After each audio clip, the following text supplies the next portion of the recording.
Baik, perkenalkan nama saya Rizka, NIM 211041739, kelas M2, dosen pengampuh Pak Adi Mursalin SEMM. Hari atau tanggal Selasa 24 Januari 2023. Di sini saya akan menjawab tentang tugas yang sudah Pak Adi Mursalin berikan, yaitu tugas supply chain management. Yang bagian A, supply chain management adalah seseorang yang berkecimpung pada ranah manufaktur dan distribusi barang akan familiar dengan supply chain management. Supply chain management atau rantai pasokan adalah upaya distribusi aliran barang dan jasa yang mencakup semua proses mengubah bahan mentah menjadi produk akhir. Yang kedua itu, jika Anda berbisnis dalam bidang restoran, bagaimana Anda menerapkan bisnis dalam restoran Anda?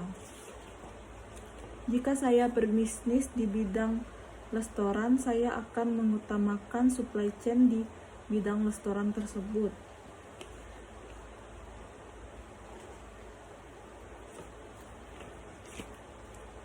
Seberapa pentingnya supply chain bagi UPB?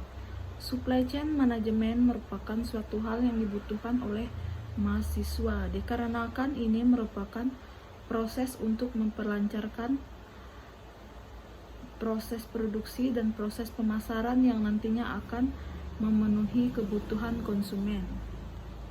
Yang keempat itu, tantangan apa saja dan peluang apa saja yang didapatkan dari rantai pasokan di wilayah pasar Asia Tenggara. Dari penelitian yang dilakukan oleh Google dan Temasek Holding, mereka lebih memfokuskan terhadap sebuah potensial yang dimiliki oleh Asia Tenggara. Dalam sebuah kondisi pasar e-commerce yang tumbuh dari nilai miliaran pada 2015, yang kemudian menjadi nilai miliaran pada tahun 2025, Indonesia menjadi pemegang dari 25% pasar e-commerce di wilayah Asia Tenggara. Mengapa saya perlu melakukan otomatisasi dalam supply chain saya? Karena akan besarnya sektor logistik yang terjadi di kawasan Asia Tenggara. Menjadi hal ini sebuah tantangan bagi pelaku industri. Hal tersebut dikarenakan permintaan dari pelanggan meningkat, maka hal tersebut akan menjadi sebuah tekanan bagi pelaku bisnis, guna untuk melayani konsumen dan juga untuk mempertahankan konsumen tersebut.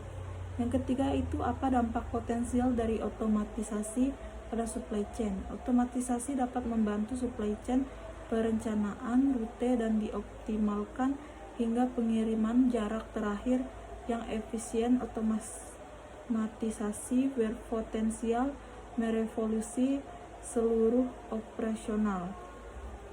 Yang keempat, dapatkah otomatisasi dan terintegrasi dengan sistem saya yang sudah Anda seperti dibahas di atas? Bisnis perlu di Asia Tenggara tidak memiliki sistem sendiri dan solusi teknologi yang harus ramah dan integrasi untuk kelancaran transaksi. Bagian B, yaitu sebutkan dan jelaskan topik yang dibicarakan ketiga video di atas. Yang pertama itu ada pengantar supply chain management.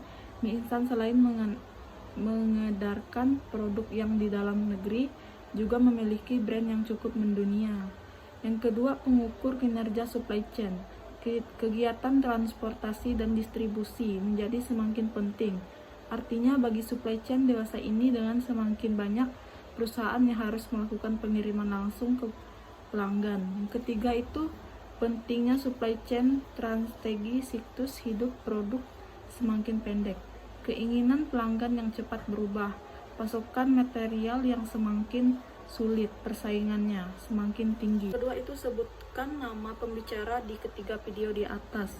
Yang pertama itu ada Okri, yang kedua Gilang Fatih Humburhan, yang ketiga ada Prof. Yoman Hujawan PhD CSCP. Manfaat menonton video: banyak sekali pendapat dan motivasi yang sudah saya dengarkan di ketiga video ini. Yang bagian C, sebutkan tugas-tugas yang sudah Anda kerjakan selama Anda kuliah di supply chain management. Yang satu itu berkomentar video yang ada di Instagram Bapak Adi Mursalin, video yang membahas supply chain management. Yang kedua itu ada membuat video recording yang sudah Bapak Adi Mursalin suruh kirim di grup WA. Sekian dari saya, mohon maaf jika ada kesalahan kata. Terima kasih untuk Bapak Adi Mursalin yang telah memberikan materi selama ini kepada kami. Terima kasih.